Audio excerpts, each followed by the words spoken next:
رقت عيناي شوقا ولطيبة ذرفت. أعوذ بالله من الشيطان الرجيم. بسم الله الرحمن الرحيم. وضرب الله مثلا للذين آمنوا امرأة فرعون إذ قالت رب ابن لي إنك بيتا في الجنة ونجني من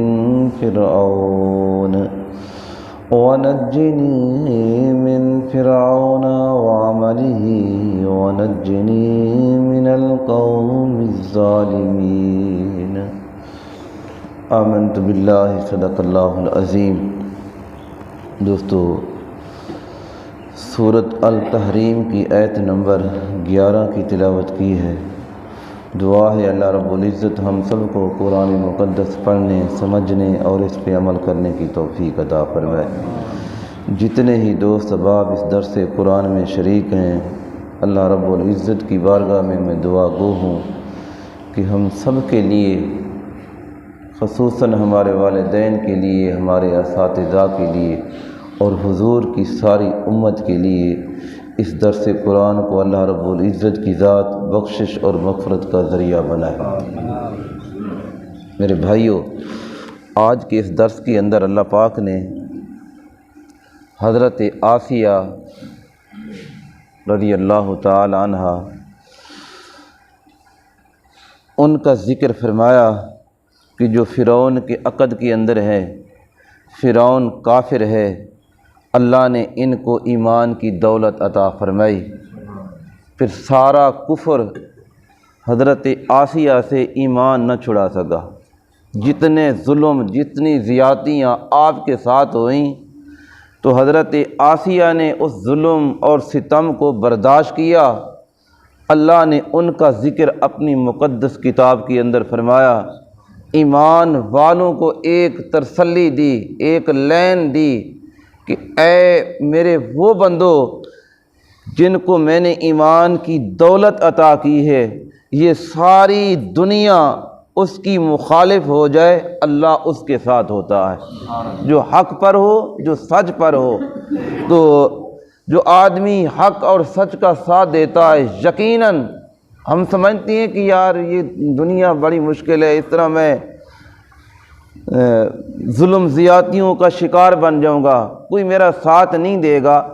ساری دنیا ساتھ چھوڑ جائے، جس کا اللہ کا ساتھ ہو اپنے بندے کے ساتھ تو وہ بندہ کبھی گرنے نہیں پاتا. تو اس کا ذکر اللہ پاک نے اس آیت کے اندر فرمایا. ذرا سنیں اور اپنے دل کو تسلی دیں، دل کے اندر شوق پیدا ہو کہ اسلام کے اوپر چلنا کوئی مشکل نہیں. فرمایا ضرب اللہ، اور اللہ بیان کرتا ہے جس طرح کہ پیچھے ایک مثال بیان فرمائی حضرت نوح علیہ السلام کی بیوی کی اور حضرت لوط علیہ السلام کی بیوی کی. وہ مثال بیان کرنے تو بعد اللہ پاک نے یہ مثال بیان فرمائی. وضرب اللہ، اور اللہ بیان فرماتا ہے مثلا للذین، اس مثال کو ان لوگوں کے لیے آمنو جو ایمان لائے. تو دنیا کی آندھیاں پھر اس کا کچھ نہیں بگاڑ سکتی. فرمایا آمنوا امرأۃ فرعون، کہ اس عورت کا ذکر فرما رہا ہے جو فرعون کی بیوی حضرت آسیہ رضی اللہ تعالی عنہا. ان کو اللہ نے ایمان کی دولت کیسے عطا فرمائی؟ جس وقت سیدنا حضرت موسیٰ علیہ السلام کا وہ صندوق جو تیرتا ہوا آپ کے محل کے قریب سے گزرا تو حضرت آسیہ کتابوں کے اندر آیا کہ آپ نے اس صندوق کو اٹھایا.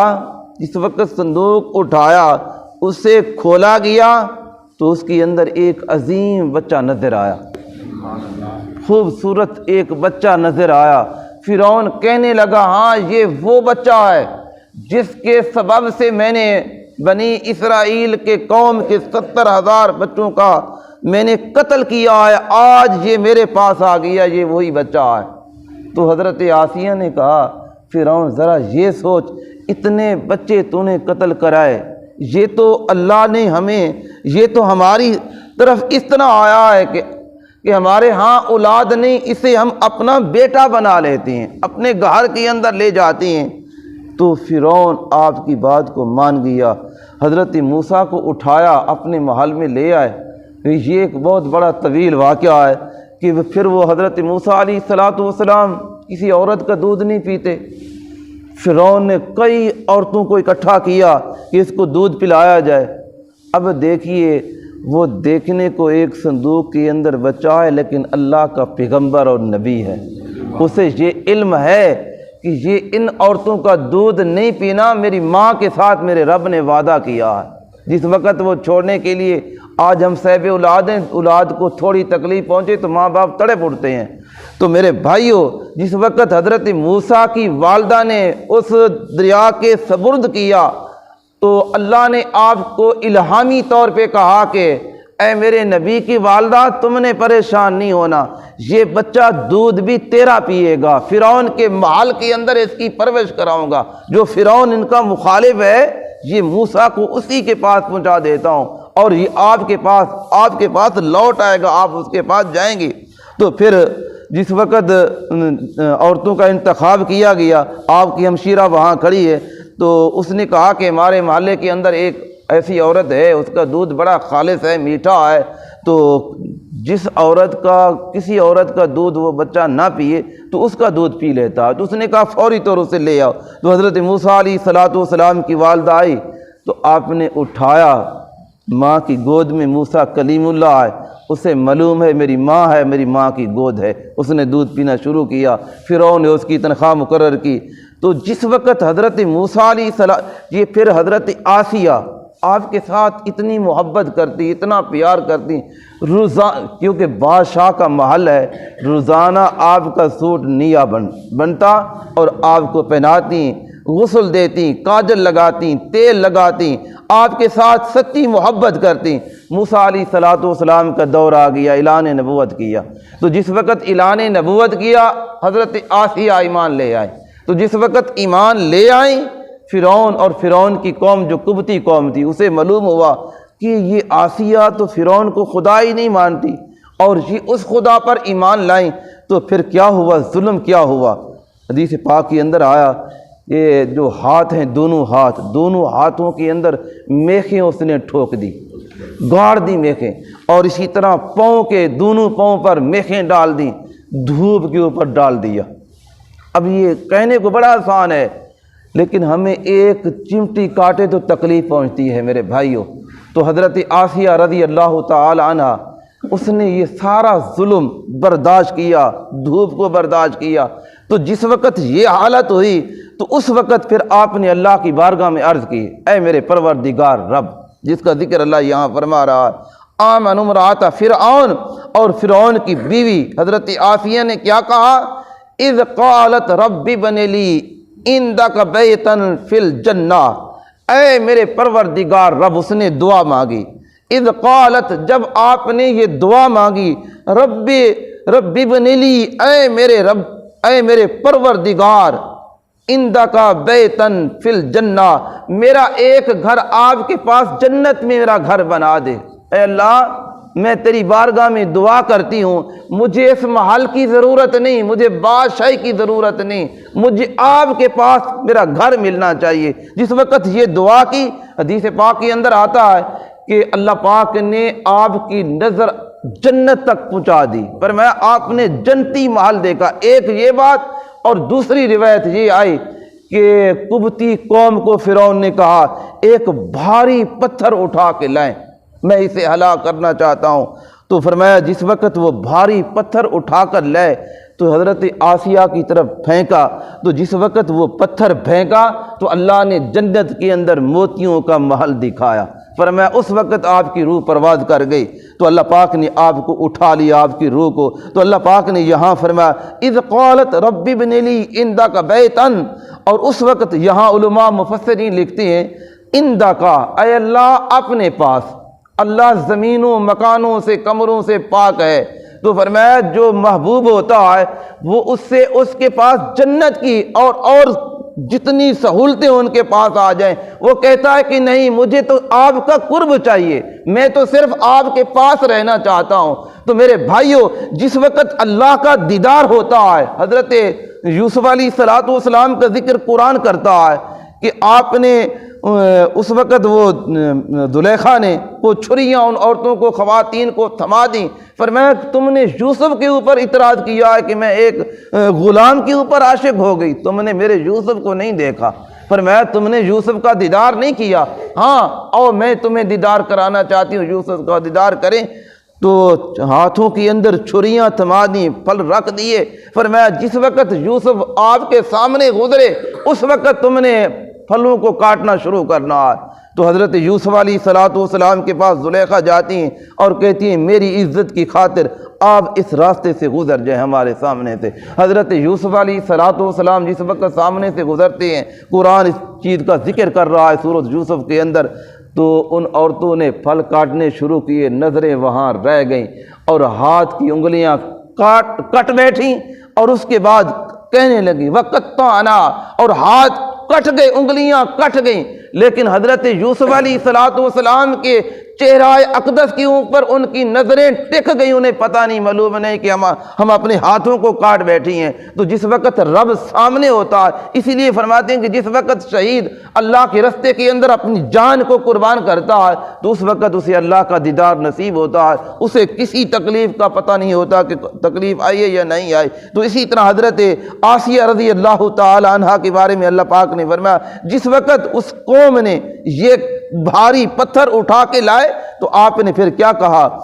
فرمایا اے اللہ وَنَجِّنِی، مجھے نجات دے، من فرعون وعملہ، اور اس فرعون کی اس کافرانہ عمل کی وجہ سے، جو کفرانہ عمل کر رہا ہے، فرمایا اس کے عمل سے اور اس فرعون سے مجھے نجات دے دے۔ وَنَجِّنِی مِنَ الْقَوْمِ الظَّالِمِينَ، اور جو قبطی قوم اس کے ساتھ کھڑی ہے، اس نے اپنے حقیقی رب کو چھوڑ دیا ہے اور فانی خدا، فانی انسان کی طرف وہ اس ایمان لایا ہے کہ ہاں کہ یہ ہمارا خدا ہے، تو میں اس کو خدا نہیں مانتی، میں تو اللہ تجھے خدا مانتی ہوں، میں تجھے اپنا پروردگار مانتی ہوں، میں تجھے اپنا رب کہتی ہوں۔ جو اس آیت کے اندر اللہ پاک بیان کرتا ہے اذ قالت رب ابن لی، اے میرے پروردگار، اے پالنے والے خدا، میں تیری بارگاہ میں التجا کرتی ہوں۔ تو میرے بھائیوں، اللہ نے حضرت آسیہ کو انعام کیا عطا فرمایا؟ حضور علیہ السلام نے فرمایا اس نے یہ دنیا کے اندر ظلم زیادتیاں برداشت کیں، اللہ نے زمین پہ اسے جنت بھی دکھائی، اور اس کے بعد قیامت کے بعد حضرت آسیہ کا نکاح جنت کے اندر حضور علیہ السلام نے فرمایا میرے ساتھ کیا جائے گا۔ تو میرے بھائیوں، اللہ کے محبوب حضرت آسیہ کے عقد کے اندر آئیں گے تو یہ کتنا بڑا انعام ہے۔ تو جو سچ کا، حق کا ساتھ دیتا ہے تو میرے بھائیوں اللہ اسے گرنے نہیں دیتا، اللہ اسے مقام دیتا ہے، مرتبہ دیتا ہے۔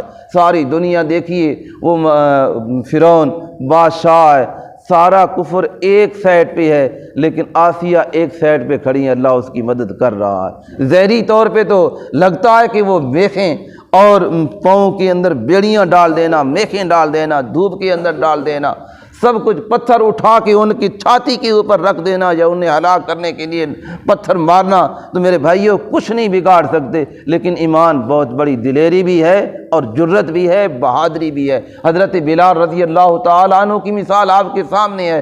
امیہ آپ کو پتھروں کے اوپر بھاری پتھر بھی رکھ دیتا ہے، گرم ریت کے اوپر بھی لٹا دیتا ہے، لیکن حضرت بلال کیا کہتے ہیں؟ آہد آہد آہد، اے اللہ۔ جس وقت آہد کہتے ہیں اپنی زبان پہ وہ ساری تکلیفیں ختم ہو جاتی ہیں۔ تو آپ نے ایمان کو نہیں چھوڑا، آخر کار امیہ اپنے ہتھیار ڈال گیا اور حضرت بلال رضی اللہ تعالیٰ عنہ کو پھر مقام اللہ پاک نے آپ نے سنا ہے۔ اگر وہ الفاظ بھی اچھی طرح ادا نہیں کر سکتے تو اللہ نے سورج کو نہ چڑھنے دیا۔ فرمایا جب تک بلال میرا نام اللہ اکبر بلال کی زبان پہ نہیں آئے گا تو رب کعبہ کی قسم حضور علیہ السلام نے فرمایا جس کے قبضہ قدرت میں میری جان ہے، تو اس وقت تک پھر اللہ نے سورج کو نہیں چڑھایا، دن نہیں دکھایا۔ فرمایا بلال آئے گا، میرا نام لے گا، تو سورج بھی چڑھتا ہوا تمہارے پاس آ جائے گا۔ تو میرے بھائیو، اللہ کے بندوں کا مقام ہے جو اللہ کے راستے پہ چلتے ہیں، صراط مستقیم پہ چلتے ہیں، ذہنی سکون بھی ملتا ہے، اللہ ان کی دنیا کے اندر مدد بھی کرتا ہے اور آخرت کے اندر بھی وہ کامیاب ہیں۔ جن کی آخرت سنور گئی، خوبصورت ہو گئی، میرے بھائیو، وہ سب کچھ دنیا کی زندگی کا جو مقصد ہے، مزہ ہے، ان کو مل گیا ہے۔ دعا ہے اللہ پاک کل کے درس کے اندر حضرت عیسیٰ علیہ السلام کی والدہ کا ذکر آ رہا ہے، اور قرآن کے اپنے 28 پارے کی سورۃ التحریم کی یہ آخری آیت ہوگی۔ انشاءاللہ اس کو کل مکمل کریں گے۔ اس کے بعد اگر زندگی رہی تو ماہ رمضان کے بعد 2 سپارے رہتے ہیں، 29 اور 30۔ انشاءاللہ اگر زندگی رہی تو ماہ رمضان کے بعد پھر یہ درس قرآن ہوگا، جو درس قرآن ہوتا ہے۔ باقی درس اسی طرح ماہ رمضان کے اندر چلتے رہیں گے۔ 2 سپارے بقایا ہیں۔ میں اللہ کی بارگاہ میں دعا بھی کروں گا کہ اللہ یہ 2 سپاروں کا درس بھی مکمل کرنے کی توفیق عطا فرمائے۔ اتنی مہلت، اتنی زندگی اللہ پاک دے دے تاکہ یہ درس قرآن اس مسجد کے اندر مکمل ہو جائے۔ 22-23 سال کا عرصہ ہے، تو میں دعا گو ہوں اللہ پاک جتنے دوست احباب بیٹھتے ہیں، میں اخلاص کے ساتھ، محبت کے ساتھ دعا کر رہا ہوں، اللہ آپ کا بیٹھنا سننا اپنی بارگاہ میں قبول فرمائے۔ کم از کم جس وقت اللہ کی بار یہ ایک پردہ ہے، جس وقت اللہ یہ پردہ ہٹے گا تو رب سامنے ہوگا، ہم اللہ کے سامنے ہوں گے جنت کے اندر، تو پھر کم از کم یہ تو کہہ کے آئیں گے کہ اللہ یہ درس ہم دیتے رہے، یہ میرے بھائی، یہ دوست، یہ بزرگ نوجوان اس درس قرآن کی سماعت کرتے رہے، اللہ ہم دونوں کی جتنے اس کے اندر شریک ہیں اللہ ہماری بخشش فرمائے۔ اسی قرآن کا بہت بڑا فیض ہے میرے بھائیوں، یہ معمولی نہ سمجھیں۔ قرآن کا ایک لفظ ہی بہت بڑا مقام رکھتا ہے۔ الف لام میم ذالک الکتاب لا ریب فیہ، اللہ پاک نے فرمایا اس کتاب کے اندر شک کی گنجائش بھی باقی نہیں۔ اس قرآن کو دیکھنا، ہم اس طرح ہم دیکھتے ہیں، یہ بھی عبادت ہے۔ قرآن کے احکام کے اوپر عمل کرنا اس سے بڑھ کے عبادت ہے۔ اور پھر یہ قرآن کہ اللہ کا یہ خط ہے، کلام ہے، ہم اس کلام کو سن رہے ہیں۔ جو یہ قرآن اللہ کا کلام ہے، اللہ کی بھیجی ہوئی کتاب ہے۔ جس وقت ہم اس کو سنتے ہیں تو رب کے کلام کو سن رہے ہیں۔ اللہ اپنے بندوں کے، نیک بندوں کا بھی ذکر فرما رہا ہے اور بدوں کا بھی ذکر فرما رہا ہے، ان کا مقام مرتبہ بھی بتا رہا ہے، اور جو برے تھے، جو اللہ کے مقابلے کے اندر آئے اور وہ کتنا نقصان اٹھا گئے، اور جو اللہ کے احکام پہ آئے اللہ نے ان کو کتنی دنیا کے اندر بھی آخرت کے اندر بھی اللہ پاک نے انہیں مالا مال فرمایا۔ آمین وآخر دعوانا ان الحمدللہ رب العالمین۔ اسلامک ویڈیوز، اصلاحی بیانات اور ڈیلی درس قرآن اور درس حدیث سننے کے لیے ہمارے یوٹیوب چینل حافظ او آن لائن کو سبسکرائب کریں اور ساتھ لگے بیل آئیکن کو لازمی دبائیں تاکہ ہماری ہر آنے والی نئی ویڈیو آپ تک پہنچ سکے۔